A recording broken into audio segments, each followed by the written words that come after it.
Hi, welcome back to my garage. I'm Ryan. I'm going to carry on working on the Honda Superdream this weekend. I'm trying to get the engine in the frame if at all possible. Got a few things I need to do before I can achieve that. I've had some superb comments and suggestions from recent subscribers. I'm going to try and put those into practice to see if we can get the engine in the frame.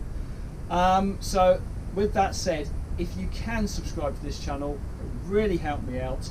I'm trying to grow this channel, and I'm learning how to make the videos, I'm learning how to work on the bike. So your patience is appreciated. Thank you very much. And with that, I'm going to crack on.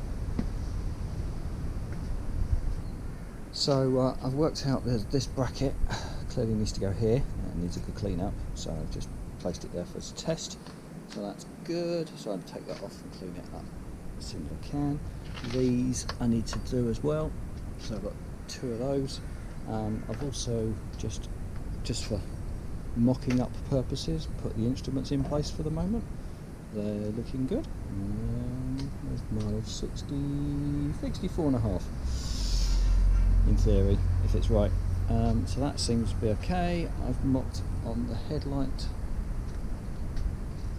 back, so that needs another clean up as well.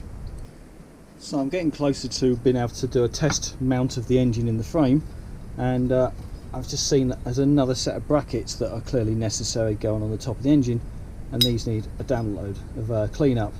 So I'm going to try and get all the rust off of those, get those prepared up.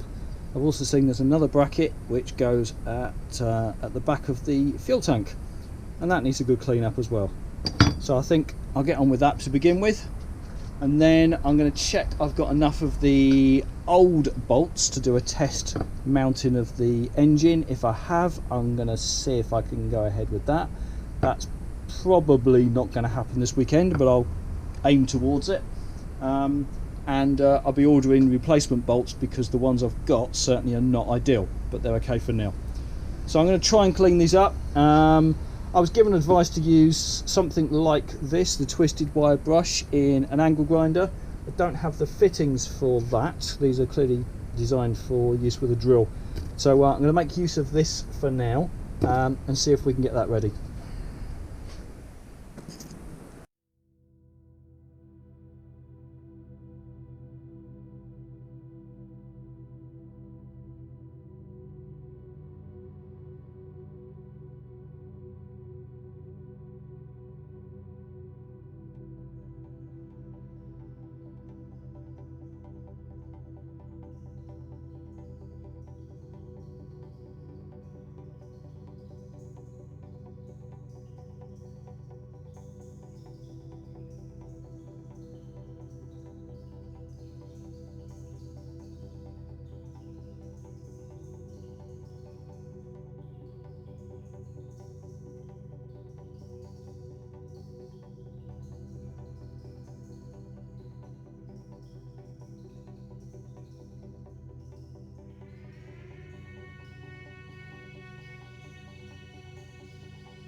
So you would have seen last week that having fitted this bracket to my bike, I realised the foot peg was badly bent.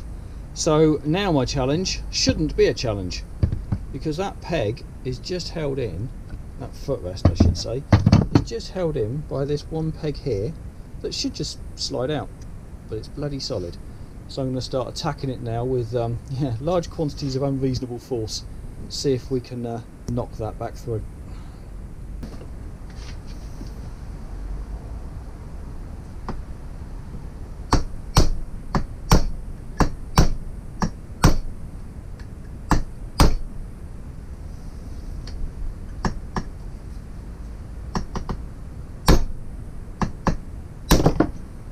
Hey, winner. In fairness, that actually tapped out a lot easier than I was expecting it to. So there's the old one, and there's the replacement, which you can see is much straighter. So that'll be a good addition. Okay, so I've just temporarily put the rear mudguard on, changed the foot pegs, and they look far more even. So yes, I'm happy with that. That replacement peg was definitely a lot straighter. And I've just temporarily attached the spring as well underneath here with like a C-clip. Strange mechanism, but that now seems to lift the centre stand up correctly. So, progress made. Okay, so one problem I've got is that I've got this bolt which is still stuck inside the engine block. It needs to come out. That should just slide straight out, but clearly will not. So one thing I'm going to try is a collection of different size nuts and washers. So I'm going to put a washer on the inside, an oversized nut, just as a filler, and then I'm going to try the correct size nut, which in theory should wind on the end here, and then, whoop, drop it, and then if I tighten this up, with a bit of luck, that will apply pulling and it will pull this bolt through. So I have no idea if this is going to work.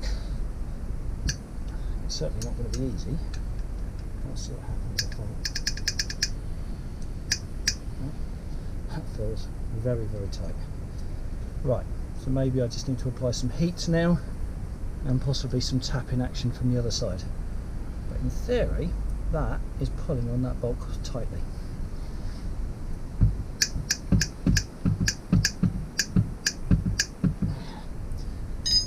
Don't want to go too stupid. Okay. So, tightening that and applying pressure alone has not shifted the bolt. I think I'm going to try and apply some heat to this to see if that will free it up. And I think to do that I'm going to remove the starter motor first. So it looks like it's just a couple of bolts and hopefully the starter comes out easily.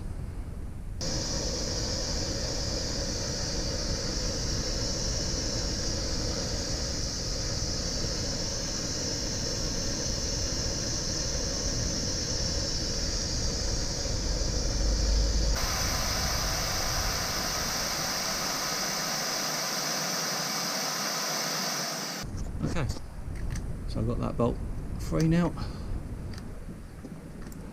Winding the bolt against the bottom, against some washers, pulled it down through and drilled the top to loosen it off. So finally, about an hour and a half's work, but I got it out. That's one thing I've just recently bought myself and invested in, a set of nuts, bolts and washers. A lot of M6, a lot of M8.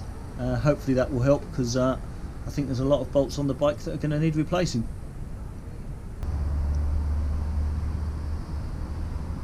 So it suggested to me that the best way to fit the engine is to take the wheels out of the bike and drop the frame onto the engine. So let's see how that goes.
So that's as much as I can get done this week. It's looking much more like a bike. I've got the engine now in the frame. Everything's just finger tight, it's just in position. I've still got some bolts to replace, but she is in. Gear selectors connected, rear wheels back on, tail is attached, that's all bolted on properly, that's all nice and firm and secure. The seat releases are on, footrest replaced. The tank is not touched yet, it's literally just sat in place for the moment. I'm confident it's going to need a respray, but I haven't touched that yet. And everything else is just in place for testing purposes. So don't panic, everything is just finger tight, there's no grease on it, it's just a dry build. But that's me for this week. So thank you very much. Please do like, subscribe to this channel, and I'll speak to you again soon.